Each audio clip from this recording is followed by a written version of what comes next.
चले team building की तरफ आगे बढ़े। हाँ, तो टीम बनाने के लिए क्या करना पड़ेगा? संघर्ष करना पड़ेगा। हाँ, संघर्ष करोगे तो ही सफलता मिलेगी। तो संघर्ष क्या है वो आपको मैंने सब कुछ बता दिया है, राइट है। और मुझे पता आप सबके जिंदगी में से बहुत सारे संघर्ष है जिसकी वजह से आप यहाँ पे हो, और ये संघर्ष को झेलते झेलते हम सभी आगे बढ़ेंगे, ठीक है ना। लेकिन याद करो ये संघर्ष में ना आपको दुखी नहीं होना है। ये संघर्ष दो तरह, एक आदमी दुख होके काम करता है और एक आदमी संघर्ष में भी मजे के साथ काम करता है। आपको क्या करना है? मजे के साथ काम करना है। और कौन मजे के साथ काम करेगा? जिसको इस काम पे क्या है? विश्वास। मैंने कहा ना नेगेटिव मत बन, बन गया तो भी छोड़ देना। फिर पॉजिटिव मत बन, कोई एक ही बन। अब आप क्या बनना चाहोगे? पॉजिटिव। कौन पॉजिटिव बनेगा? कौन संघर्ष करेगा? जिसको बिलीफ है माय लाइफस्टाइल पे, मैं जो काम कर रहा हूं दुनिया का सबसे बेहतरीन काम है, और ये विश्वास होना चाहिए कि ये काम आने वाले 4-6 सालों में मेरी जिंदगी बदल सकती है। आपने ऐसे कितने लोगों को देखा है जब माय लाइफस्टाइल में आए थे कुछ नहीं थे, और कुछ सालों के बाद उनकी पूरी दुनिया ही बदल गई इस बिजनेस की वजह से। देखा ऐसे लोगों को आपने? मिले हो? और आपकी टीम फोर्स में भी कई लीडर है यार। अगर ये अपनी जिंदगी बना सकते तो आप क्यों नहीं बना सकते? क्या है इनके अंदर? और मेरा ये मानना, इस बिजनेस में ना बहुत ज्यादा टैलेंट की जरूरत नहीं है। सच बताता हूं, बहुत ज्यादा टैलेंट की जरूरत नहीं है। इस बिजनेस में बड़ा पैसा वही कमाता है जिसको क्या है? अपने काम पे विश्वास है, बिलीफ है। मैंने कहा ना दुनिया एक तरफ हो जाए, अपन एक तरफ रहेंगे, लेकिन फिर भी यही बोलेंगे कि ये दुनिया का सबसे बेहतरीन काम है और इसी काम से मैं अपनी दुनिया को बनाने वाला हूं। इतना पक्का विश्वास होना चाहिए। नहीं तो ये बातें सुन के, वो बातें सुन के लोग नेगेटिव हो जाते हैं। मैंने कई लोगों को देखा है यार, अच्छे अच्छे लोग, पैसे कमाने वाले लोगों को देखा है, उनकी बिलीफ भी बदलती रहती है, सोच भी बदल जाती है। कुछ दिन माय लाइफस्टाइल करते हैं, थोड़ा सक्सेस मिलता है उनको, अब उनको लगता है कि अब तो मैं बादशाह बन गया हूं, और फिर क्या करते हैं? कुछ उटपटांग कदम उठा लेते और फिर बोलते हैं माय लाइफस्टाइल से ना ये 1,00,000-2 लाख नहीं कमाने अपने को, अब तो मैं बड़ा पैसा कमाऊंगा। और फिर कई लोग ऐसे शॉर्टकट के चक्कर में जाते हैं, कोई कॉइन के नाम पे, कोई क्रिप्टो के नाम से, कोई फॉरेक्स के नाम से, क्या क्या नाम से लोग बेचते हैं। सुने हो ना? क्यों ये लोग जाते हैं वहां पे? लालच, बिलीफ चेंज हो गया। और कई लोग तो ऐसे गए बाद में हम ही को आके बोलते हैं आप भी तो बोले बड़ा सोचो। तो क्या 1,00,000-2 लाख सोचे यार, अब हम 100-200 करोड़ कमाएंगे, लेकिन किस प्लेटफॉर्म पे कमाएगा ये तो समझ। और ऐसे कई लोगों को मैं जानता हूं, बड़ा पैसा कमाने गए और कुछ दिन के बाद वो लापता हो गए। क्यों लापता हो गए?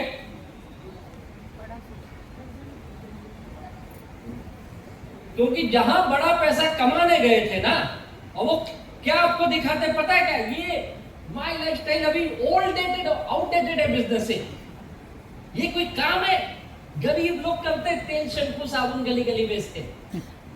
ये काम कर, कुछ नहीं करता है, सब तेरे सिस्टम में है। देख आईडी पासवर्ड डाल, देख तेरा पैसा देख, 10 लाख डाला था, आज पता है 2 करोड़ है। ये कॉइन का भाव बढ़ गया, ये बढ़ गया, वो बढ़ गया। कभी उनको बोलो उसमें से निकाल के दे 50 लाख, देगा नहीं निकाल के, क्योंकि वहां जाने का ऑप्शन है, निकलने का ऑप्शन नहीं है।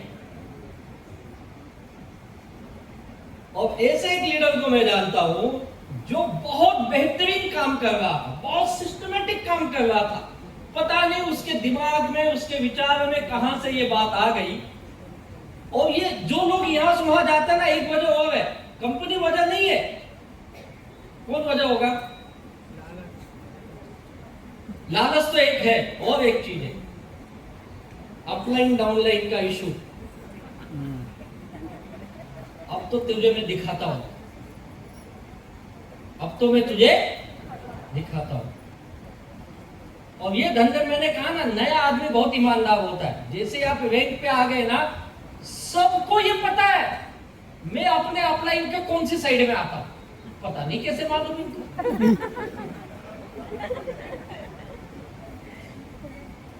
वो 5 लाख का धंधा डालेगा ना, अपना इनकम नहीं देखेगा, साइबर में कितनी।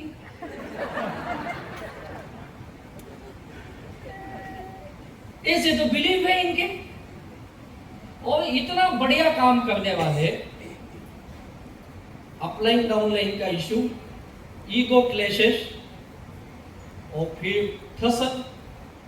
अब तो तुझे दिखाता हूं बेहतरीन टीम, महीने का 2-3 लाख रुपया कमाने वाला लीडर छोड़ के ऐसे कॉइन के चक्कर में गया। और आप बिलीव नहीं करोगे, 1.5 साल के बाद, ये लाइव एग्जांपल बताओ, अभी कुछ दिन पहले का, साल भर भी नहीं हुए या 1.5 साल हुए होंगे मुश्किल से, आज अपना गांव छोड़ के दोनों बच्चे को हॉस्टल में डाल दिया। और ये किसी ऐसी जगह पे हैं कि किसी को पता नहीं। आप ऐसा पैसा कमाना चाहते हो नहीं, जो आपको आपका घर, गांव, बच्चे, माँ बाप सबसे दूर कर दे?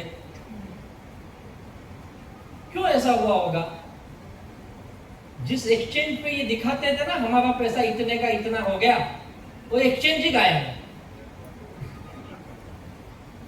पैसा तो गायब हुआ है, एक्सचेंज ही गायब है उनका। अब दिखाओ, कहां दिखाओगे? और एक चीज मैंने देखा, लोग भी ना इतने होशियार होते हैं, पैसा कमाएगा तो कोई जय जयकार नहीं करेगा, लेकिन जैसे पैसा डूबा, साहब हमको कुछ पता नहीं, हम तो आपको जानते हैं। और एक चीज मैं जानता हूं, तुझे रिस्क लेना है ना तो अपने पैसे का ले। दुनिया के पैसे का रिस्क तू लेगा ना, तो हम इतने बड़े नहीं कि दे सकते। तो 2 ही ऑप्शन है, या तो तू भाग जा, या देने की तो ताकत है नहीं। ऐसे भी कुछ लोगों को मैं देखा है, फिर आखिरी एक रास्ता मिलता है, लटक जाते हैं, सुसाइड। क्यों? जल्दी बिना मेहनत किए बड़ा पैसा कमाने की सोच बना लिए। और याद रखो, अगर आपने कानून पढ़ा है भारत सरकार का, जो कंज्यूमर एक्ट में डायरेक्ट सेलिंग को डाला है, उन्होंने क्लियर कट डिफाइन किया है। और अभी उसमें एक अमेंडमेंट की हमारी एसोसिएशन कोशिश कर रही है। जो महाराष्ट्र सरकार का गाइडलाइन है 2016 का, उसमें उन्होंने क्लियर कट लिखा है negative list of the product, यानी ये प्रोडक्ट डायरेक्ट सेलिंग में नहीं बेचे जाएंगे, उसकी लिस्ट है। आप चाहे तो वेबसाइट पे जाओ, आपको सब मिलेगा। महाराष्ट्र सरकार की वेबसाइट पे भी मिलेगा आपको, हमारे बहुत सारे गूगल सर्च करो तो भी आपको मिल जाएगा। उसमें उन्होंने क्लियर कट लिखा है, कुछ प्रोडक्ट दिए हैं जो डायरेक्ट सेल्स में नहीं बेचे जाएंगे डायरेक्ट सेलिंग के माध्यम से। उसमें कॉइन, क्रिप्टो, फॉरेक्स, जमीन, share market, investment, online education, और फिर क्या बोलते हैं हमारे यहाँ बकरी पालन, मेंढी पालन है, सुने होंगे ना आप, ये नहीं बेचे जाएंगे। आरडी एफडी नहीं बेचे जाएंगे। आरडी एफडी आप जानते हो, इतना पैसा डालो इतना मिलेगा, ये सब डायरेक्ट सेलिंग के माध्यम से नहीं बेचे जाएंगे। और हमारी कोशिश है उस नेगेटिव लिस्ट को भारत सरकार के कानून में इंप्लीमेंट कराना, जो अगले कुछ सालों में या कुछ दिनों में शायद हो भी जाएगा। हम ये बोल सकते आने वाले दिनों में, देखो ये सारे प्रोडक्ट सरकार बोलती तुम डायरेक्ट सेलिंग के माध्यम से नहीं बेच सकते हो। डायरेक्ट सेलिंग में केवल जेन्युइन प्रोडक्ट जो लोगों के काम आते वही बेचे जाएंगे। तो हम ये डिफरेंशिएट कर सकते हैं। और उससे आगे चल के अभी सरकार ने सारे राज्य सरकार को ये कहा है कि आप अपने राज्यों में जितनी डायरेक्ट सेलिंग कंपनियां चल रही है उसको लगाम लगाइए, यानी मॉनिटरिंग करिए कि आपके राज्य में सही कंपनी चल रही है, गलत कंपनियां चल रही है। और बहुत सारे राज्य सरकारों में अभी काम शुरू हो गया है, और आप जानते हो सरकार का काम है तो बहुत स्लो होता है, क्योंकि यहाँ से फाइल वहां नहीं जाती है, वो जाने में पता नहीं कितना समय लेता है, कुछ नहीं, फिर उठा के वहां रखना है, लेकिन वो जाती नहीं है, उनका लंबा प्रोसेस है। उस प्रोसेस में हम 1-2 राज्यों में इंप्लीमेंट हो चुका है। महाराष्ट्र में भी हम पूरी कोशिश कर रहे, काम चल रहा है, जहां पे आने वाले दिनों में सारे राज्य सरकार अपना एक आईएएस ऑफिसर अपॉइंट करेगी कंज्यूमर अफेयर मिनिस्ट्री के अंडर, और वो ऑफिसर सारी कंपनियों पे निगरानी रखेगा, और ये सब कुछ आपको ऑनलाइन दिखेगा। अगर मुझे महाराष्ट्र में डायरेक्ट सेलिंग करनी है तो मैं महाराष्ट्र सरकार की उस साइट पे जाऊंगा और वहां देखूंगा कौन सी कंपनियों को अलाउ किया गया है, और ये बहुत जल्द यहाँ पे भी होने वाला है, पूरे हिंदुस्तान में होने वाला है, कि अब आपको ये बताने के लिए प्रूफ होगा मेरी कंपनी जेन्युइन है, ये मैं नहीं कर रहा हूं, ये गवर्नमेंट कर रही, तो देख ले यहाँ पे। इससे ज्यादा और क्या चाहिए आपको? कानून बन गया है, और आपको ये भी पता, अब इसके लिए एकेडमिक पे एजुकेशन दिया जा रहा है। आज बच्चे पढ़ रहे हैं इस पे भाई, बच्चे क्या बड़े भी पढ़ रहे, डिग्री, डिप्लोमा, एमबीए कोर्स हो रहा है, अब इससे ज्यादा और क्या चाहिए आपको? अभी भी आप डाउट में बैठे हो, एक भविष्य कई लोगों को मेरा करियर बनेगा कि नहीं, मैं इसमें करियर बना, अरे भाई इससे बढ़िया करियर और कहीं नहीं बन सकता है। आज आपको नहीं समझ में आएगा, मैं गारंटी देता हूं, आज के 10 साल बाद जो डायरेक्ट सेलिंग में बड़ा काम नहीं कर पाएंगे या छोड़ देंगे, उन्हें ये दुख होगा, यार मैं जिंदगी में एक बहुत बड़ा मौका खो दिया जो मुझे मिला था। ये डायरेक्ट सेल्स आने वाले दिनों का भविष्य है, और इसकी कुछ झलक मैं आपको दिखाता हूं। ये विश्वास कैसे होगा? आपको टीम बिल्डिंग करना है ना, आपको टीम बनाने के लिए 5 चीजें आप समझ गए तो आपकी टीम बना लोगे, और इस बिजनेस के प्रति विश्वास कई गुना बढ़ जाएगा। पहला, इस बिजनेस का आपको नॉलेज होना चाहिए। दूसरा, सही एटीट्यूड बनाना पड़ेगा, नॉलेज से एटीट्यूड बनता है, और जब एटीट्यूड बन गई, सही सोच बन गई, तो आप इसकी स्किल सीखोगे, और जैसे स्किल के मास्टर बनोगे, अलग अलग स्ट्रेटेजी प्लानिंग पे काम करोगे। और 5वां, ये सब के साथ आप डेली फील्ड वर्क करते हो तो आपकी बेहतरीन टीम बनती है। तो क्या नॉलेज चाहिए हमें इस बिजनेस में? बहुत ज्यादा नॉलेज नहीं चाहिए इस बिजनेस में हमें, सिंपल। पहले आप ये देखो, हम किस सेक्टर में काम कर रहे हैं, हम क्या बेच रहे हैं, क्या बेच रहे हैं हम, क्या ये हम ही बेच रहे हैं क्या? ऐसा तो नहीं हम कुछ दुनिया का अजीब काम कर रहे हैं, हम ही बेच रहे हैं ये चीजें। आयुर्वेद और कोई नहीं बेच रहा है, पर्सनल केयर, होम केयर कोई नहीं बेच रहा है, सब बेच रहे हैं ना। और कौन बेच रहे हैं? हिंदुस्तान की बड़ी कंपनियां भाई, बड़ी कंपनियां हैं, हिंदुस्तान यूनिलीवर है, डाबर है, इसमें गोदरेज है, टाटा है, बिरला है, अडानी है, अंबानी, सब बेच रहे। इतने बड़े लोग तो बेच ही रहे, हमारे बाबा जी भी बेच रहे। आज कितने बाबा बेच रहे, उसमें एक बाबा ने तो इतिहास कर दिया, मैं उनका बड़ा फैन हूं, बाबा रामदेव जी, क्या ब्रांड बनाए पतंजलि का यार। ये सब बेच रहे तो अच्छा है, हम आप बेचे तो, हम आप बेचे तो, अरे क्या काम कर रहे हो तुम? अच्छा, ये जब बाबा को बता के क्या काम कर रहे तुम, जब टाटा बिरला को बता के हम क्या बेच रहे बताओ ना? तो दुनिया बेच रही वही बेच रहे ना, ऐसा तो नहीं हम अफीम गांजा बेच रहे, नहीं ना, कुछ 2 नंबर का काम कर रहे क्या अपन? तो दुनिया बेच रही। अब हमारी इस बेचने की जो प्रोडक्ट है उसकी ताकत देखो, क्या ताकत है। डायरेक्ट सेल्स में एफएमसीजी जो मार्केट है, fast moving consumer goods, 1,33,800 crore का मार्केट है। ये लाखों करोड़ के माल बिकते हैं।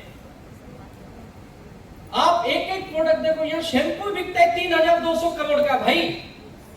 हेयर डाई समझते हो ना आप, बालों को कलर करने का काम 1400 करोड़ का बिकता है, 1400 करोड़। और मुझे लगता है हिंदुस्तान की 70% आबादी ये यूज करती होगी, और खास करके 30-35 के ऊपर का हो गया तो यूज करती है ना। 1400 करोड़ का मार्केट है ये। हमें ताकत ही नहीं पता अपने काम का। आप इसमें टूथपेस्ट का मार्केट देखिए, 10,000 करोड़ का मार्केट है मगर टूथपेस्ट का, 3,500 करोड़ टूथब्रश का मार्केट है। आप सोचो आप काम क्या कर रहे हो। इस देश में 10,000 करोड़ की टूथपेस्ट बिकती भाई। तो क्या करते टूथपेस्ट अपन लगाते हैं और पूरा हिंदुस्तान सुबह सुबह थूकता है 10,000 करोड़ का। हमें नहीं समझ में आई ये बात, लेकिन बड़ी बड़ी मल्टीनेशनल कंपनियां समझ गई। और आप देख लो एफएमसीजी के जितने बड़े ब्रांड हैं, हिंदुस्तानी कंपनियां बहुत कम है। कोई इंग्लैंड में इसकी हेड ऑफिस है, किसी का नॉर्वे में है, कोई अमेरिका में बैठा है। ये कंपनियां वहां से आके इंडिया में माल बेच रही है। इनको पता है सबसे बड़ा कस्टमर यही बैठा है, और हमें आपको अपनी ताकत नहीं पता है। इतना बड़ा मार्केट है ये। आप देखिए इसमें सोप, पर्सनल हाइजीन का मार्केट 22,000 करोड़ का ये मार्केट है। ये तो पूरी रिपोर्ट है भाई।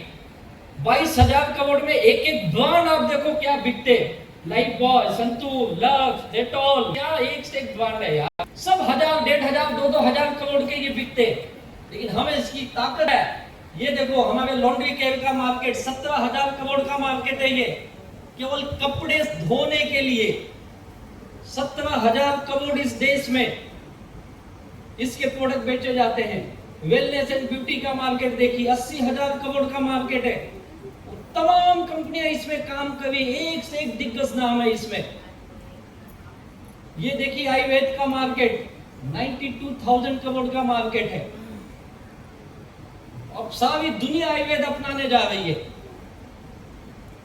इतना बड़ा बिजनेस में आए हैं। ये ऑर्गेनिक, जो ऑर्गेनिक खेती हम यूज कर रहे हैं, 16,500 करोड़ का इसका मार्केट है। इतनी बड़ी इंडस्ट्री में हो यार आप, लेकिन हमें अपनी ताकत ही नहीं पहचान में आ रही है। हम समझ ही नहीं पा रहे। बस हमारा एक ही काम है, माल बेचने का तरीका थोड़ा सा हमने बदल दिया, बस यही काम है। क्या है ये डायरेक्ट सेल्स। कैसे काम करती डायरेक्ट सेलिंग। दुनिया बेचती, हम भी बेचते, लेकिन गड़बड़ क्या है, दुनिया बेचे तो काम अच्छा है, माई लाइफस्टाइल बेचे तो पहली बात हमें इसे काम ही नहीं लगता है ना। हमें काम लगता है क्या, ये नहीं लगता। हमें क्या लगता है, आदमी पकड़ना है, मेंबर बनाना है, लोगों को पकड़ के लाना है या नहीं है। अगर यही आप पतंजलि की एजेंसी लेने जाओ आपके इलाके में, तो कैसे मिलेगी आपको। कुछ प्रोसीजर होंगे ना उनके, आपको बायोडाटा देना है, आपका इंटरव्यू होगा, आपका इन्वेस्टमेंट देखा जाएगा, तब मिलेगा ना। तो वो आप लेने जाते हो, लेने जब लेने जाते हो तो पूरी तैयारी से जाते हो, मन बना के गए हो, माइंड में सेट है मुझे ये काम करना है, मैं इतना पैसा लगाऊंगा, इतनी मेहनत करूंगा, तब इतना मिलेगा। वही काम माई लाइफस्टाइल देखो, पहले तो आप लेने नहीं आए, हम तुम्हारे पीछे पड़े, ले ले भाई, ले ले भाई, ले ले भाई, तो तू अकड़ के बैठा, नहीं लेगा, क्या करेगा। और ले भी लिया तो हम पे मेहरबानी, ले लिया तू बोला इसके लिए, अब तू डाल मेरे नीचे आदमी। यहां तो माइंडसेट ही गड़बड़ है मेरा। जाके वहां बोल तू मैंने ले लिया पतंजलि का, और बोलता हूं पतंजलि के एग्जीक्यूटिव है भाई तू माल बेच, नहीं तो तेरे बाबा को बोल माल बेचने को, चल मैंने डाला 20 लाख तेरे यहाँ, तो क्या लगता है वो बेचेंगे आके। वहां ये बोलने की हिम्मत ही नहीं है, क्योंकि वहां का माइंडसेट अलग है और यहां का माइंडसेट अलग है, क्योंकि आप इसे काम ही नहीं समझ रहे हो। समझ तो आप इसे ये मेरा काम है, लगता है आपको मेरा काम है। यार लाखों करोड़ की इंडस्ट्री में आए हो और काम किसका है, वही एस्केलेटर साहेब तुम्ही मी आहे तुमच्या सोबत। पहले तो आप ये समझो ये मेरा काम है, ये मेरा प्रोफेशन है, और कोई करे या ना करे, अगर मैंने ये काम शुरू किया है तो मैं तो हर हाल में करूंगा ही, ये सोचना पड़ेगा,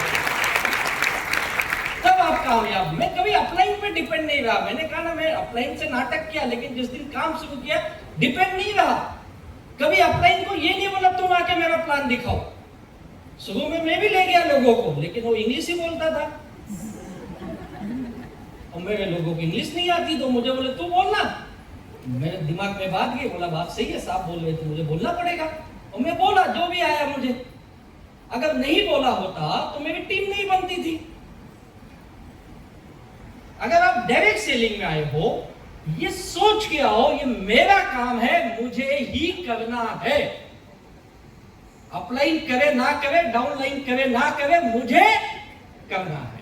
और जब आप खुद काम करते हो, अपनी जवाबदारी उठाते हो, अपलाइन भी मदद करता है, डाउनलाइन भी तेरे साथ काम करता है। ये लिख लो आप। तो डायरेक्ट सेल्स की ताकत समझो क्या है। मैं आपको कुछ डाटा दिखाता हूं। हिंदुस्तान में डायरेक्ट सेलिंग 11 नंबर पे है आज के समय। ये 2023-24 का डाटा है, 24-25 का डाटा है। ये पूरी हमसे आगे 10 कंट्री है। सबसे पहले कौन सी कंट्री यहाँ पे? यूएसए, जर्मनी है, चाइना है, कोरिया है, मलेशिया है, जापान है, ब्राजील है, मेक्सिको है, फ्रांस है, ताइवान है। अब आप बताओ ये मैक्सिमम कंट्री क्या है पता है? डेवलप्ड नेशन है, विकसित देश, जहां के लोगों के पास सारी सुख सुविधाएं हैं। वो कोई सरकारी योजना पे बहुत कम डिपेंड रहते हैं। उनके पास घर है, गाड़ी है, बच्चे अच्छा एजुकेशन है, उनकी लाइफ का स्टैंडर्ड बहुत ऊंचा है, हमसे कई गुना ज्यादा है। पर कैपिटा इनकम बहुत ज्यादा है उनकी। और हम उस कंट्री में हैं जहां पे इस बिजनेस की बहुत ज्यादा जरूरत है। बहुत बड़ा मार्केट है। मैंने कहा ना, मल्टीनेशनल कंपनियां क्यों यहाँ माल बेच रही है? क्योंकि यहाँ उनको मार्केट है, कस्टमर है। ये हमें नहीं समझ में आ रहा है। और आज सबसे ज्यादा आबादी किसकी है? तो हम 11वें पायदान पे खड़े। और इनका टर्नओवर देखो क्या है। ये टर्नओवर बता रहे हैं 2024-25 में 23,000 करोड़ का हमने टर्नओवर किया है डायरेक्ट सेल्स में। जबकि इस मार्केट को देखें तो लाखों करोड़ का मार्केट है। हमने बहुत छोटा सा हिस्सा लिया है भाई। एक एक प्रोडक्ट लाखों करोड़ में जा रहे। सारे प्रोडक्ट 25,000 करोड़, 20,000 करोड़, 50,000 करोड़ के एक एक बिक रहे। उसमें हमारा हिस्सा कितना छोटा है यार। अभी हमने कुछ भी काम नहीं किया डायरेक्ट सेलिंग में। और इसकी ग्रोथ की खासियत यह है, पूरे वर्ल्ड में हाईएस्ट ग्रोइंग, जिसको CAGR बोलते हैं, कंपाउंडिंग एनुअल ग्रोथ रेशियो जो है, सबसे ज्यादा हिंदुस्तान में है हमारा CAGR। करीब 6.5% से हिंदुस्तान में डायरेक्ट सेलिंग ग्रोथ कर रहा है। और आने वाले 6-7 सालों में हम दुनिया की टॉप 5 देशों में आ सकते हैं डायरेक्ट सेल्स में। बड़ा पोटेंशियल है ये। और इनका ये कहना है कि आने वाले कुछ ही सालों में ये फिगर डबल से ज्यादा हो सकती है। और ये कौन से प्रोडक्ट बेचे जा रहे हैं? इसमें सबसे ज्यादा बेचे जा रहे हैं wellness nutraceutical product, cosmetic personal care है, हाउस होल्ड के प्रोडक्ट है, हाईएस्ट टर्नओवर हो। ये सारे सेगमेंट के प्रोडक्ट माई लाइफस्टाइल आपको दे रही है, सारे प्रोडक्ट। अब इन्होंने बताया ये कैसे सालों में चेंज होते हुए, कौन से प्रोडक्ट कैसे बिकते हुए, उसका डाटा है। और ये रीजन वाइज डाटा बता रहे हैं कहां पे ये ज्यादा बिजनेस कर रहा है। और ये सारा डेटा कंज्यूमर अफेयर मिनिस्ट्री के वेबसाइट पे भी अवेलेबल है, या गूगल सर्च करो तो भी आपको मिल जाएगी। इतने सारे जोन में हो रहा है। और ये राज्यों के हिसाब से दे रहे हैं कौन सा राज्य ज्यादा बिजनेस कर रहा है। और आपको बताते हुए खुशी हो रही है, सबसे ज्यादा टर्नओवर करीब 3,500 करोड़ का बिजनेस करता है डायरेक्ट सेलिंग में अपना महाराष्ट्र नंबर 1। यहाँ टर्नओवर के मामले में है। और ये बता रहे हैं इसमें जेंडर कैसे काम कर रहा है। करीब 45 से 48% के आसपास महिलाएं काम कर रही है। और करीब 52, 53, 54% जेंट्स है इसके अंदर। इन्होंने जेंडर वाइज भी बताया है, एज वाइज भी बताया है। सबसे ज्यादा कौन से लोग काम कर रहे, किस एज के लोग? 35 से 45 वाले। क्यों? इनकी जवाबदारी ज्यादा है, इनके सपने ज्यादा है, इनकी जिम्मेदारियां ज्यादा, इस एज के लोग ज्यादा है। उसके बाद 25 से 34 वाले भी है। ये 18 से 24 वाले सबसे कम है, जिसको हम जेनजी बोलते हैं आज के समय में। ये पता नहीं कहाँ है, या तो बॉयफ्रेंड गर्लफ्रेंड के चक्कर में है, या फिर कहीं जंतर मंतर पे अटके। और माई लाइफस्टाइल क्या है। आपने इंडस्ट्री का नॉलेज लिया, डायरेक्ट सेल्स क्या है इसका नॉलेज लिया, माई लाइफस्टाइल क्या है ये मुझे बताने की जरूरत नहीं, आप सब मुझसे बेहतर जानते हो। माई लाइफस्टाइल कंपनी पिछले 14 सालों से ये काम कर रही है और अभी ये 13 तारीख को हमारा 14 ईयर्स कंप्लीट होने जा रहा है। और इसकी खासियत ये है 14 सालों से वही बिजनेस प्लान, 13 अगस्त 2013 को भी हमारा बिजनेस प्लान वही था, और G1 और G2 मैचिंग बिजनेस वॉल्यूम का 12%, वीक का 2 लाख, आज भी वही है बिना कोई चेंज किए। मंथली इनकम आपको दे रहे हम।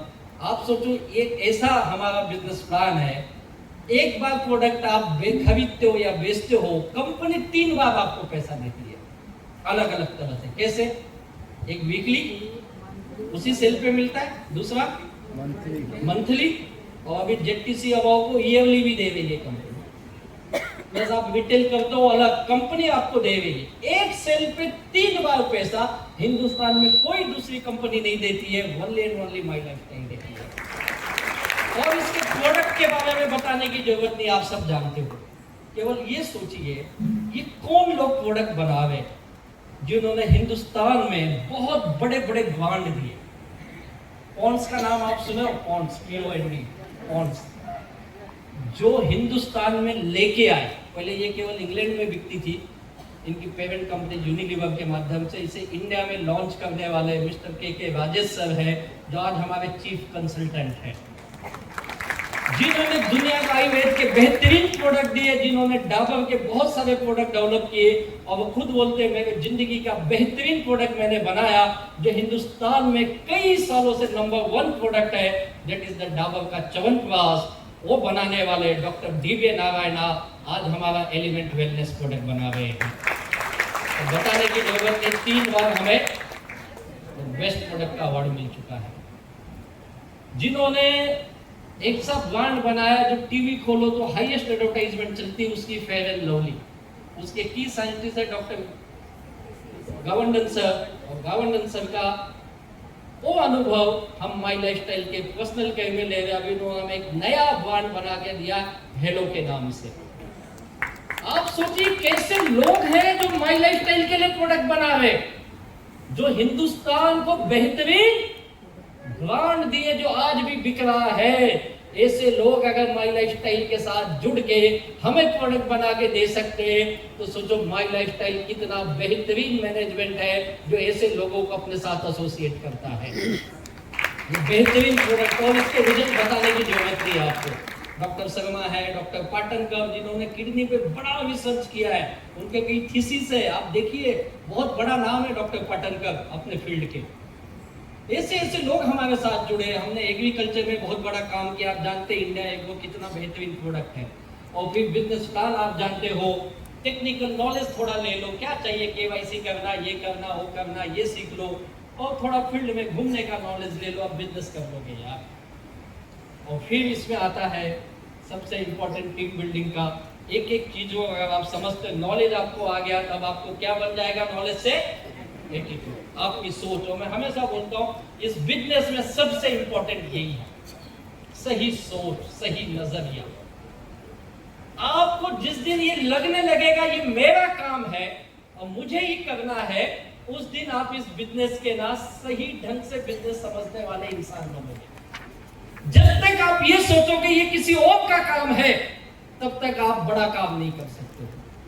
और मेरी कामयाबी की वजह यही है, डे 1 से मेरी सोच इस बात पे थी कि राजेश तू बिजनेस स्टार्ट किया है तो तुझे वो सब करना पड़ेगा जो एक बिजनेस में किया जाता है। क्योंकि इसके पहले मैं कुछ बिजनेस करके डूब चुका था, लेकिन मुझे ये चीज पता था बिजनेस कैसे किया जाता है, बिजनेस की जिम्मेदारी कैसे लेनी पड़ती है, और वो जिम्मेदारी मुझे खुद को उठानी पड़ेगी। अगर ये सोच बना लिए ना, नॉलेज आएगा तो ये सोच बनेगा आपका, तब आपकी सही मानसिकता बन जाती है।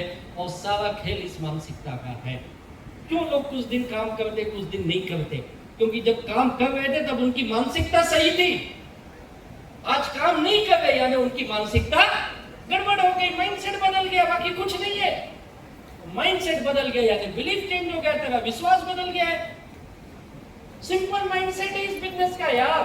दो तरह के लोग मिलेंगे, एक जो फिक्स माइंडसेट है, अपना माइंडसेट बदलता ही नहीं है, कुछ भी करो, कोई भी मीटिंग दिखाओ, कोई भी ट्रेनिंग दिखाओ, वो ताला लगा के बैठा अपने दिमाग में, आप इसको नहीं बदल सकते, नहीं कुछ कर सकते। कई लोग बोलते सर ये टीसी बन गया, ये डीटीसी बन गया, अभी काम करना चाहिए, नहीं करेगा, वो बन गया है, बन गया है, बस बिजनेस नहीं समझा अभी तक, बिजनेस का ओनरशिप नहीं ले रहा है, उसकी मानसिकता अभी तक यही थी, बस बिजनेस वाले कहीं से आ गए, कोई कॉन्टेस्ट लगा उसके लिए आ गए, या कोई टीम में एक नया व्यक्ति आ गया वो बिजनेस देके चले गया।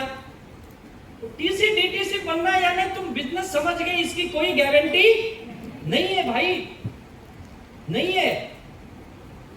मैं ऐसे ऐसे लोग जानता हूं एनटीसी है लेकिन इनकम एसटीसी से भी कम ले रहा है, यानी एसटीसी उससे ज्यादा पैसा कमा रहा है। आप बोलोगे ऐसे कैसे, क्या लगता है एनटीसी बन गया तो ज्यादा कमाना चाहिए ना एसटीसी से, क्या लगता है आपको, ज्यादा कमाना चाहिए ना? मैं आपको बताऊं आईटीसी कम कमा रहा है, एनटीसी ज्यादा कमा रहा है, ऐसे भी लोगों को मैं जानता हूं। आप बोलोगे यार ये क्या गड़बड़ हो रहा है, आईटीसी कम कमा रहा है, एनटीसी ज्यादा कमा रहा है, क्यों, क्या लगता होगा? ऐसा हो सकता है कभी, क्या लगता है, हो सकता है या नहीं हो सकता है? yes. हाँ? हो सकता है। क्यों हो सकता है ऐसा? टीम डिपेंड करती है, बिजनेस डिपेंड। भाई वो आईटीसी है, कितना मैचिंग करने पर आईटीसी बनता है? 10 करोड़ बिजनेस वॉल्यूम, और एनटीसी कब बनता है? 2 करोड़। 2 करोड़। तो किसका ज्यादा पैसा बनना चाहिए? आईटीसी का बनना चाहिए, बिजनेस तो यही बोलता है, लेकिन बन नहीं रहा है। पता है क्यों? उस लेवल पे जाते जाते वो आईटीसी की सोच भी बदलने लगी। ये मत सोचो कि फिक्स माइंडसेट वाला ग्रोथ माइंड में गया तो हमेशा ग्रोथ ही रहेगा, बदल जाता है, ग्रोथ से वापस फिक्स में आ जाता है। अब बोलोगे ऐसे कैसे? हाँ आता है, कैसे आया, वापस फिक्स माइंडसेट कैसे हो गया उसका?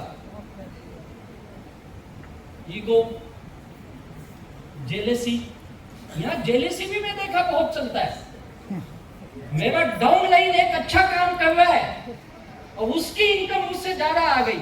आप बोलोगे सर आपका डाउन लाइन उसकी इनकम कैसे ज्यादा आएगी? पागल भाई है, पागल, ज्यादा आएगी ना,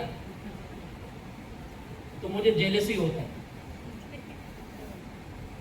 मैं एनटीसी हूं, मेरा डाउन लाइन अगर एनटीसी बनने वाला है, मुझे जेलेसी हो गई है। अबे यार स्टेज पे मेरे साथ खड़ा होगा। ये अजीब अजीब सोच है हमारी, हम हिंदुस्तानियों की ऐसी सोच होती है। नहीं नहीं सर, पहले आरटीसी में आता है, अब साला एनटीसी में मेरे साथ खड़ा होगा तो क्या हो गया? नहीं सर मेरे साथ कैसे खड़ा हो सकता है? कौन है रे, प्रधानमंत्री है? मेरे साथ खड़ा हो गया तो क्या तेरे को तकलीफ है? अजीब सोच है।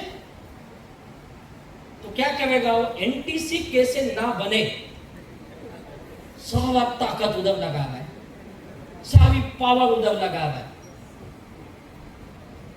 यानी क्या, आप बिजनेस करने ही नहीं आए हो, या आप इस बिजनेस को समझ ही नहीं पा रहे हो, मैं कर क्या है? शेख चिल्ली वाली कहानी सुने हो ना? जिस डाल पे बैठता है आप उसी को काट रहे हो। आज नहीं समझ में आएगा आपको, आज आपको बहुत अच्छा लगेगा, असली कहानी आपको 2, 4, 6 साल के बाद समझ में आती है। मैंने कितनी बड़ी गलती की, और दुर्भाग्य ये है ये गलती करने वाला जिंदगी में मानता ही नहीं कि मैंने गलती की। सबसे बड़ी बात ये है। तो यहाँ पे ईर्ष्या, द्वेष, ईगो क्लेश, ये सब तुम्हारी मानसिकता डिसाइड करते तुम क्या बनोगे। तुम ग्रोथ में जाओगे या इसमें जाओगे, तेरा एटीट्यूड कैसे डिसाइड होगा? जरूरी नहीं रैंक मिल गया तो तेरा एटीट्यूड बहुत अच्छा है। मैंने एटीट्यूड बदलते हुए लोग देखे हैं, माइंडसेट बिगड़ते हुए लोग देखे हैं मैंने, अच्छे अच्छे लीडर की सोच बिगड़ती हुई देखी है। याद करो, आप एक बिजनेसमैन हो और एक बिजनेस का नियम होता है, आपका बिजनेस कितना बड़ा है ये मायने नहीं करता है। बड़ी बड़ी कंपनियां आपने डूबते हुई देखी होगी या सुनी होगी, देखी है ना। यस एक वक्त था मुंबई किस नाम से जानी जाती थी मुंबई, पता है? गिरनी मील, सब जानते हैं। मील के नाम से ये मुंबई जानी जाती थी और आज मील का कोई अता पता नहीं है। जिसने ये सोचा मैं मील में नौकरी लग गया, मेरी जिंदगी बदल गई, उसी मील में काम करने वाले लोग रास्ते पे आ गए। उनके बच्चे नशे के आदी बन गए, बर्बाद होते हुए देखे हैं और कई फिल्में भी बनी है, इस पे देखिए जाके। पूरी इंडस्ट्री तबाह हो गई। क्यों? क्यों साहब? लूम आले लूम, सस्ते में माल बनने लगा। तो व्यापारी सोचा मैं क्यों इतनी बड़ी कंपनी लगाऊं, अगर वही काम जो 100 रुपए में हो रहा है मैं 50 रुपए में कर सकता हूं। और आज के जमाने में चाइना वाले आ गए। तुम हिंदुस्तान में माल बनाओगे तो 100 रुपए लगेंगे, चाइना वाला बोलता मत बनावे, मैं तुझे घर में भेजता हूं 40 रुपए में। है या नहीं है? आज हमारे मैन्युफैक्चरिंग की वाट लगी पड़ी है चाइना के वजह से। और अभी आने वाले दिनों में एआई आने वाला है। आ ही गए, अभी तो बड़े लेवल पे आने वाला है, तो छोटे छोटे आए हैं। जितने ये पढ़े लिखे लोग थे जो एक दिन सोचते थे मैं सॉफ्टवेयर में कोडिंग कर लेता हूं, मैं ये कर लेता हूं, अब सबका काम वो अकेले करेगा। यानी समय के साथ सब कुछ बदलता है और जो ये नहीं समझ सकता है, समय को नहीं पहचान सकता है, वो कभी बड़ा बिजनेस नहीं कर सकता है। डायरेक्ट सेल्स का ये नियम है, तुम्हारी टीम बनती भी है और तुम्हारी टीम टूटती भी है, दोनों चीजें होता है, लेकिन उसके जिम्मेदार भी हम ही हैं। अगर आपकी टीम नहीं काम कर रही है, टीम टूट रही है, आगे नहीं बढ़ रही है, तो समझ जाओ सबसे बड़ा गड़बड़ ये है। मैं धंधे का ओनरशिप नहीं ले रहा हूं, मैं अपलाइन डाउनलाइन के खेल में उलझा हूं, मैं किसी द्वेष ईर्षा में फंसा हूं, कोई तो ईगो मेरे आड़े आ रहा है जो मुझे आगे नहीं जाने दे रहा है। तो ये माइंडसेट हमेशा याद रखो, कब किसका माइंडसेट कहां बदलेगा। हमें ऑलवेज कौन से माइंडसेट में होना चाहिए? Growth mindset. याद रखो, तो ही तुम पैसा कमाओगे। लेकिन हमारी माइंडसेट क्या है पता है? हमें बिजनेस से कुछ ज्यादा लेना देना नहीं है। हमें एक ही भाषा समझ में आती है, पैसा पैसा पैसा। मैं बहुत लीडर को मिलता हूं, एक ही बोलते साहब पैसा ना, ये तो पैसा ही में गड़बड़ है सर, मैं बहुत काम कर रहा हूं, पैसा नहीं आ रहा है सर। मेरा देखो ईएमआई बहुत ज्यादा हो गया, ये ज्यादा हो गया, इनकम कम हो गई है, पैसा ही नहीं आ रहा है, पैसा ही नहीं आ रहा है, पैसा ही नहीं आ रहा है। आप भी शायद ये सुनते होंगे लीडर लोग, ये बोलते हैं ना अपने लोग। क्या बोलते हैं जब भी मिलता है आपका डाउनलाइन? क्या बोलता है? सब उतना पैसा नहीं आ रहा, सब उतना पैसा नहीं आ रहा, ये बोलते हैं ना अपन। इसके आगे तुम बात ही नहीं करते हो। हम साधारण लोग, हमें एक ही, हमें बिजनेस नहीं पता, हमें एक ही पता, पैसा आएगा तो सब अच्छा है, पैसा आएगा तो सब अच्छा है। सब आया था पैसा पहले, अभी नहीं आ रहा है, अरे तो कुछ वजह होगी ना, आप ढूंढ ही नहीं रहे उसे।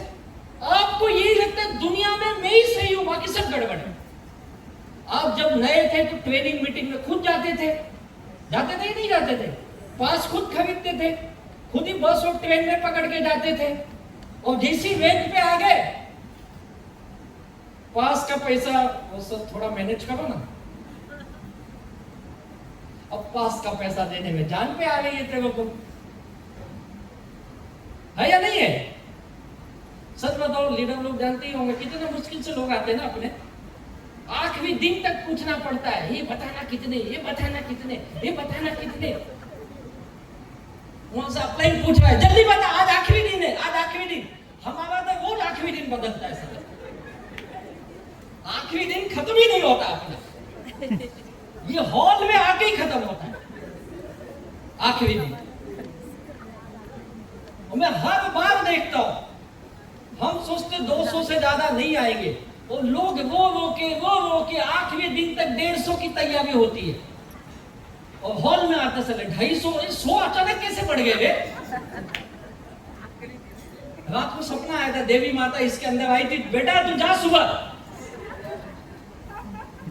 आने वाला है लेकिन वो बोल नहीं रहा है मैं आऊंगा। पता नहीं क्यों नहीं बोल रहा है। ये कौन सी बीमारी है तुम्हारे अंदर? इधर आके ही बोलते साहब दहा बोल लो ना, और खुशी से बोलेगा 30 आ जा 30। अरे यार 20 ज्यादा लाया, होटल वाले के मानदे। समझ जाओ, जब जब सब्जी में भाजी ज्यादा रहे, पानी ज्यादा रहे, इसी वजह से साला तुम ज्यादा आदमी लाए। वो भी क्या करेगा बेचारा, डाले 5 लीटर पानी में।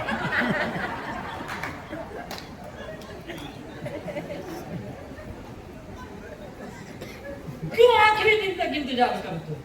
क्योंकि तुम्हारी सोच बदल गई है। अब तुम पैसा खर्च नहीं करना चाहते हो, तुम केवल लेना जानते हो, लेना जानते हो, लेना जानते हो। बिजनेस में हमेशा याद रखो, केवल आएगा नहीं, तुमको देना भी है, लगाना भी है, मीटिंग में लगाना, ट्रेनिंग में लगाना। पहले लोग फील्ड में जाते थे, आजकल मैं देखता हूँ लीडर इतने होशियार है, अपलाइन गाड़ी लेके आना चाहिए उसके घर। बिल्डिंग के नीचे खड़ा होगा तो बोलेगा साहब खाली हुआ है, ओके 5 मिनट डालो। और रात को फिर उसको घर छोड़ना चाहिए उसके। क्यों भाई? मी एसटी से आहे, आरटी से आहे, तुझा मनीमध्ये आहे, घेऊन ये मला, घेऊन जा मला। उठपटांग काम। अब आपको पैसा पैसा पैसा बस यही समझ में आ रहा है। सारा काम दूसरे का है, वो मेरे लिए सब करे, और यही सोच आपकी दुश्मन बन जाती है। और असली बिजनेसमैन वो होता है जिसे अपने बिजनेस के पीछे पागलपन आता है, दीवानापन आता है।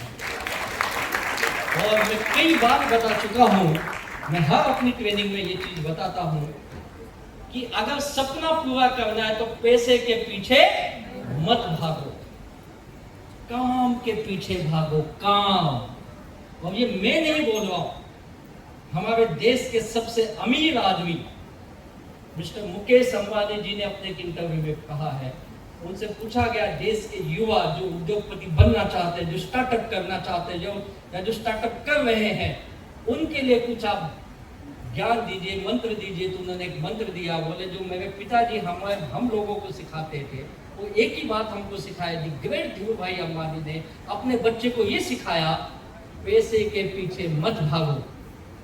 कौन सिखा रहा है? दुनिया का अमीर आदमी में से एक, और हमारे देश का तो सबसे अमीर आदमी अपने बच्चे को क्या सिखाया? पैसे के पीछे, किसके पीछे भागो? काम के पीछे भागो। और हम क्या सिखा रहे? पैसा पैसा पैसा। नहीं बोले पैसा नहीं आएगा, पैसा ही आएगा, लेकिन जो अपने काम के पीछे भागता है, पैसा उसके पीछे भागता है। याद रखो। तो आपके माइंड में पैसा कमाना है तो माई लाइफस्टाइल, माई लाइफस्टाइल, माई लाइफस्टाइल, माई लाइफस्टाइल रहना चाहिए। सुबह सो के उठते ही माई लाइफस्टाइल। ब्रश कर रहे हो, आज इसको मिलना है, तो क्लोजिंग बाकी है, नहाने गए, अरे यार अभी इतना बीवी थर्ड लेग में बाकी है, इतना ये बाकी है, शाम को ये जीटीएस में जाऊंगा, उसके इतने गेस्ट आएंगे। आप भले ऑफिस में जा रहे हो, ऑफिस में काम करते करते आपको ये आना चाहिए। हमारे कई लीडर्स पार्ट टाइम में काम करके आज इस बिजनेस में करोड़ों रुपए कमाए हैं। मुझे याद है, आप कभी डीएच कदम सर को मिलो, बोलते तो सिफ्ट में काम करते थे। सिफ्ट जानते हो? अंधेरी में ठाणे से जाते थे, और वो हमेशा हर साल एक नई कंपनी, जहां 1500 ज्यादा मिला था उस कंपनी में जाता था। और उनका था, बोले सर हमारे यहाँ लंच ब्रेक सिफ्ट में एक अलाउ नहीं है, आपको अंदर जाना मोबाइल लेके। और वहां पे बोलते थे सर मेरा लंच होता था, हमको 1 घंटे का लंच का ब्रेक मिलता था, 50 मिनट का, तो लोग आराम से बातें करते थे। मैं 10 मिनट में टिफिन खत्म करके फोन लगाता था, शाम को कौन कौन मीटिंग में आएगा। क्या जुनून होगा ना? उस लंच पीरियड में उसके माइंड में क्या चल रहा है? शाम को जीटीएस में कौन आएगा, शाम में इतने आदमी बिठाना, इसको फोन कर, इसको फोन कर, इसको फोन कर। बोले सर मैं ऐसे 1-1 रुपए का कॉइन लेके ना डब्बे में डाल डाल के फोन लगाता था, 20-20, 25-25। और जुनून था उसके अंदर यार। मुझे याद हमारे पुराने लीडर, कोई नॉलेज नहीं था हमारे पास, सच बताता हूँ, इतनी ज्ञान नहीं था। हम नसीब वाले, कुछ जमाने में सोशल मीडिया नहीं था हमारे साथ, सच बताता हूँ। और सोशल मीडिया ने हमारा जीना हराम कर रखा है, क्योंकि ज्ञान ही ज्ञान मिल रहा है। कितना ज्ञान, सुबह एक बोलता है लोगों की लाइन लगेगी तुम्हारी यहाँ, ऐसे ही काम करूंगा। दूसरा वीडियो देखता है घर बैठे लोग तुम्हारे पास आएगा, ये सही बोल रहा है, इसको सुनो। तो खुद ही कंफ्यूज हो 4 वीडियो देख के। भाई उनका धंधा है, वो वीडियो इसीलिए बनाते कि पैसा आए। तेरा धंधा ये है कि टीम बना तो तुझे पैसा आएगा, तो चक्कर में मत पड़। हम नसीब वाले, हमको इतना ही पता था, अपलाइन ने जो बोला हमारे लिए ब्रह्म वाक्य थी, बाकी कुछ दिमाग में नहीं था। आज पूरा दिन बीत जाता है, लोगों के दिमाग में माई लाइफस्टाइल आता ही नहीं है। मैंने कई लीडर बताऊं, शाम को 3-4 घंटे काम करके ये बिजनेस में करोड़ों कमाए। मेरे लीडर एक सुनील सागर, उनका नियम था सागवेकर सर का, सर प्लीज 6 बजे से पहले फोन मत करना। क्यों सर? नहीं, मुझे खराब लगेगा, आपका फोन आएगा, मैं नहीं उठाऊंगा, आपको खराब लगेगा। क्योंकि मैं जिस ऑफिस में बैठता हूं या मैं जहां पे हूं, मैं आपका फोन नहीं उठा सकता। नियम था उनका, 10 बजे से पहले फोन कर ले या फिर 6 बजे के बाद। वो अमरनाथ जाते थे, सीएसटी जाते थे, ट्रेन में बैठे क्यों उनका फोन चालू हो गया, आज कौन आएगा, आज कहाँ मीटिंग है, आज कहाँ मीटिंग है, आज कहाँ मीटिंग है। तब ये लोग इतना पैसा कमाए यार। ये नहीं, आपके लीडर को भी पूछो कैसे किए होंगे। 24 घंटा इनके माइंड में बिजनेस बिजनेस बिजनेस ही चल रहा होगा। सही बात है सर? ये कंप्यूटर बनाते भी होंगे, किसी का तो यही सोचते होंगे यार उसका 2 आया कि नहीं, इसका 4 आया कि नहीं, उसका कंप्यूटर गड़बड़ कर दिया। तो 2 घंटे का काम 3 घंटे किए, क्योंकि माइंड में क्या चल रहा है, तब जाके ये कामयाब बने। भाई आपके यहाँ बिजनेस है ही नहीं दिमाग में, ना आपको जीटीएस का टेंशन है, ना आपके शाम की मीटिंग का टेंशन है टेंशन आपको? मुझे याद है उस समय में सर फ्राइडे क्या चैलेंजिंग डे होता था ना, याद है? फ्राइडे पुराने सिस्टम का फ्राइडे पागलपन था ना, पागलपन। इतना डेढ़ी आना चाहिए, इतना डेढ़ी आना चाहिए, इतना आना, ये हफ्ते में 50,000 आएगा, ये हफ्ते में 40,000 आएगा। था या नहीं था? हर हफ्ते का टारगेट था ना अपना। और आज फ्राइडे को है किसी को टारगेट? है टारगेट? अब जबकि सब आसान हो गया, सब आसान हो गया। उस समय बैंक में जाके लाइन लगा के डीडी बनवाना पड़ता था। बैंक का नियम पता है कितना खतरनाक होता है? उस समय से ये लोग काम कर रहे हैं। तो जुनून था। फ्राइडे एक आग होती, आग। फ्राइडे कैसा आग लगना चाहिए, आज क्लोजिंग डे, आज क्लोजिंग डे, आज क्लोजिंग डे, आज मेरी इतनी इनकम बननी चाहिए, इतनी इनकम बननी चाहिए, इसको फोन कर, उसको फोन कर, यहां से सेल आएगा, वहां से सेल आएगा। आप करते ही नहीं हो। सब विलेज जोन में बैठे, केवल चौथे हफ्ते तुम्हारी नींद खुलती है ना? चौथे हफ्ते मेरा लॉयल्टी बाकी है, मेरा परफॉर्मेंस बोनस बाकी है, मेरा बैंक इनकम बाकी है। चौथे हफ्ते तुम झोल झाल करके बना लेते हो। मेरा दावा है 80% लॉयल्टी झोल झाल करके ही बनती है।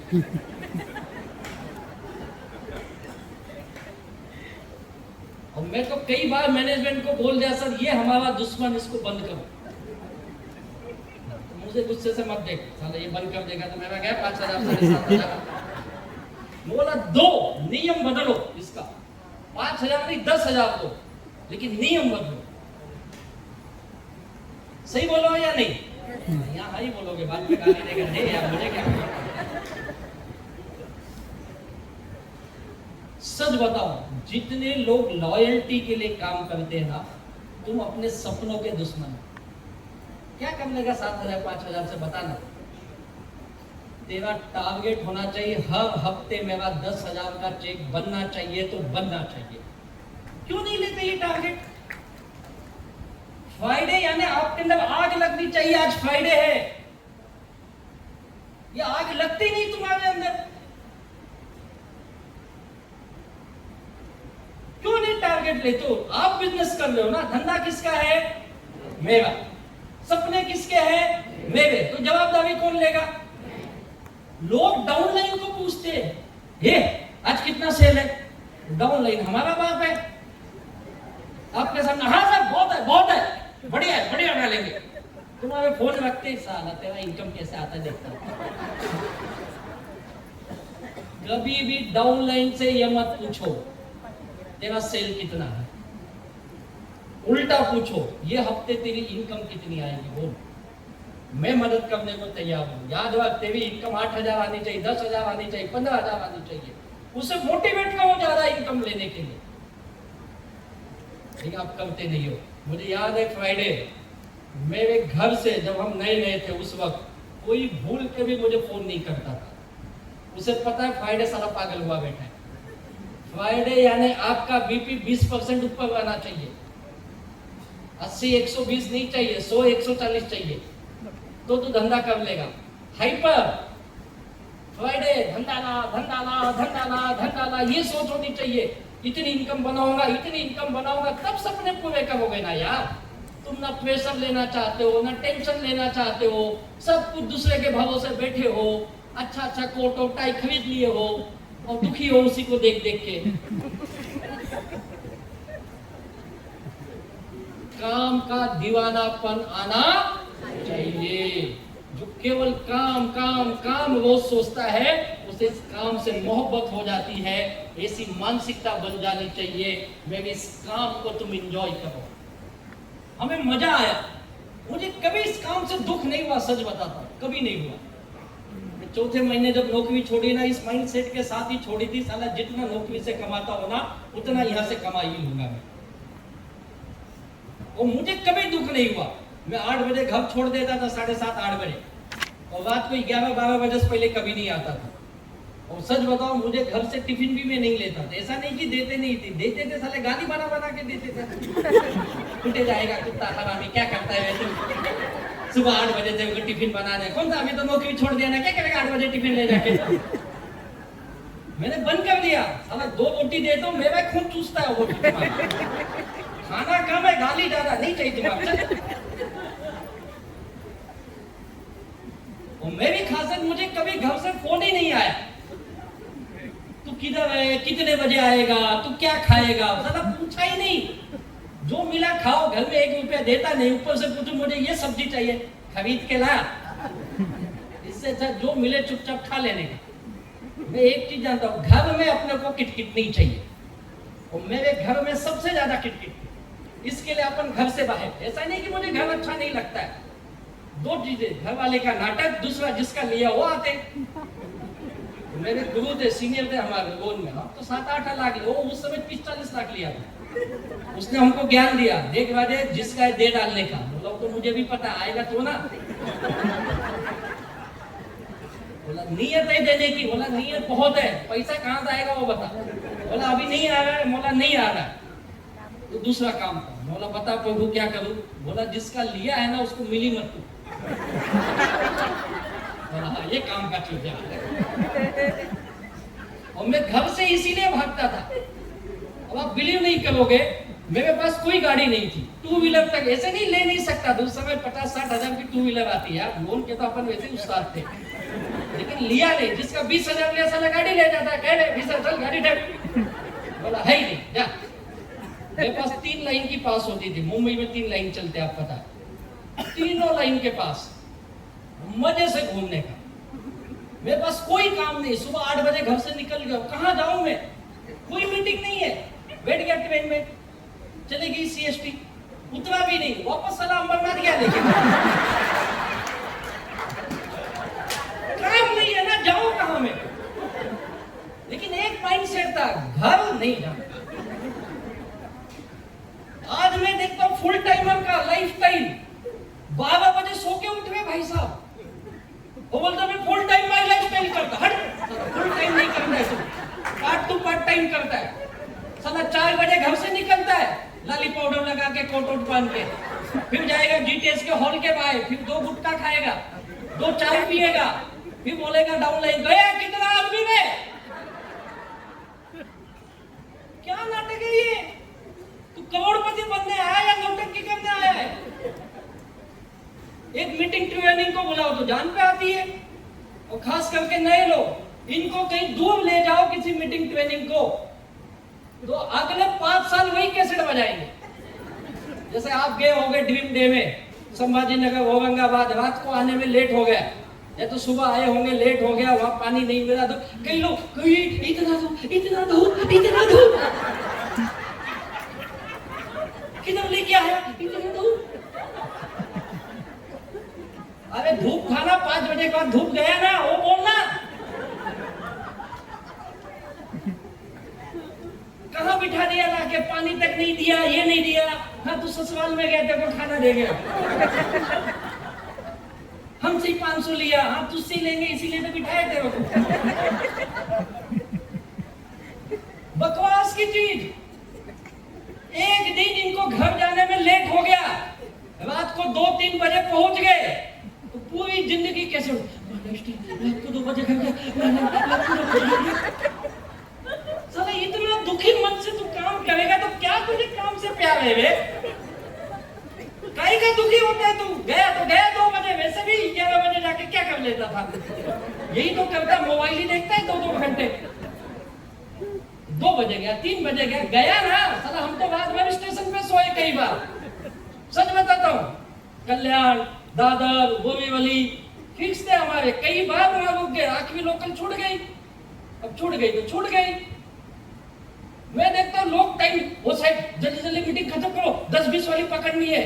अबे 10-20 बाद में पकड़, इधर से 10-20 हजार निकाल, उसके बाद निकल, अलग क्लोजिंग करके निकल।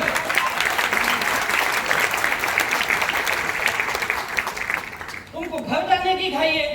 और सच में बताता है, जिसको घर से बहुत प्यार मिलता है ना, वो इस बिजनेस में ज्यादा काम नहीं कर पाता। सच बता, हम सबको प्यार नहीं मिला, कुछ लोग सब दुखी है। अभी मिल रहा है क्योंकि पैसा आ रहा है। तो पागलपन चाहिए, जुनून।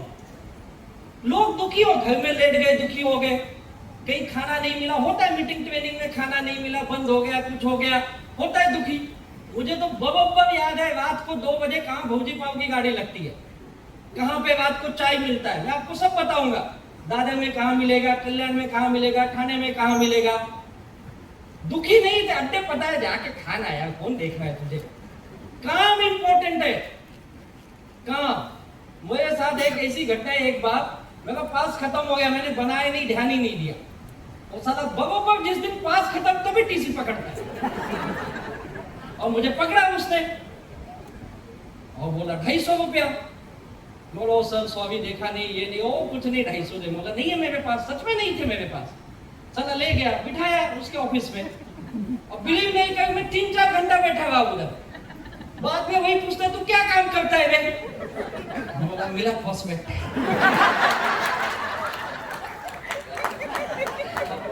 पूछ ले तो अंदर से लट्टू फूटते हैं। बोला साहब अपना जबरदस्त काम है, हम लोग एक बिजनेस है, ऐसा है वैसा है, बहुत पैसे। तो साला बहुत पैसा आता है, तेरा 250 नहीं है।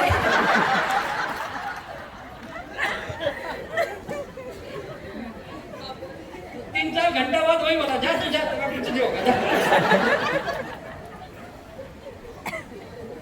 लेकिन मैं दुखी नहीं हुआ, जब 4 घंटा पकड़ के रखा, और मेरे जैसे और भी कई लोग आए गए उधर, दुखी नहीं हुआ। लोग देख रहे हैं, क्या इज्जत है, वो तो अपनी पहले ही नहीं थी।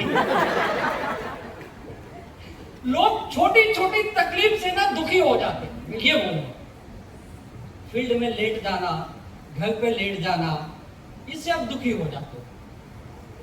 कहीं दूर मीटिंग ट्रेनिंग में जाना, आप दुखी हो जाते हो। कोई कुछ बोल दिया, आप दुखी हो जाते हो। उसको काम से प्यार नहीं बोलते।